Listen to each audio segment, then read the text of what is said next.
સો નમસ્કાર, good morning. 18 કલાકની journey કરીને ભાઈ આવે છે. ભાઈ થયો છે ભૂખ્યો. વડાપાવ ખાવા ભૂખ લાગી જબરદસ્ત.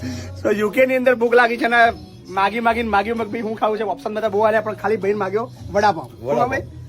વડાપાવ ના ભજીયાની રાહ જોઈ રહ્યા છે. વડાપાવ તો આવી ગયો છે. ભાઈ અમારા ખાસે વડાપાવ. ભાઈ કેવી રહી જર્ની તમારી? થાક બહુ લાગી ગયો છે કારણ કે અમદાવાદ થી દિલ્હી પછી અહીંયા આગળ આવ્યા. રાતે 2 વાગે બેઠા તમે? હા, પણ બહુ થાક લાગી ગયો. હું તો ફ્લાઇટ તો ખાતો નહીં, જમતો નહીં, એટલે અહીંયા આગળ ભૂખ લાગી છે. અને બાપુ ખૂબ સારા કાર્ય કરી રહ્યા છે, તો બાપુને પણ ખૂબ ખૂબ ધન્યવાદ. અને બાપુ આવા કાર્ય કરતા રહે. હવે તો અમારા મતલબ ફાઉન્ડેશન ની અંદર ભાઈ અમારા એડ થઈ ગયા છે અને ભાઈ અમારા બાળકો માટે અને વૃદ્ધો માટે ખૂબ મહેનત કરવાના છે. સો થેન્ક યુ મારા ભાઈ, અમારા ફાઉન્ડેશન ની અંદર એડ થવા માટે ને આપણા બાળકો માટે ને આપણા વૃદ્ધો માટે સરસ મજાના કામો માટે. Thank you. જો વાહ, કેટલું એક જ ખાવાનો 2 ખાવાના?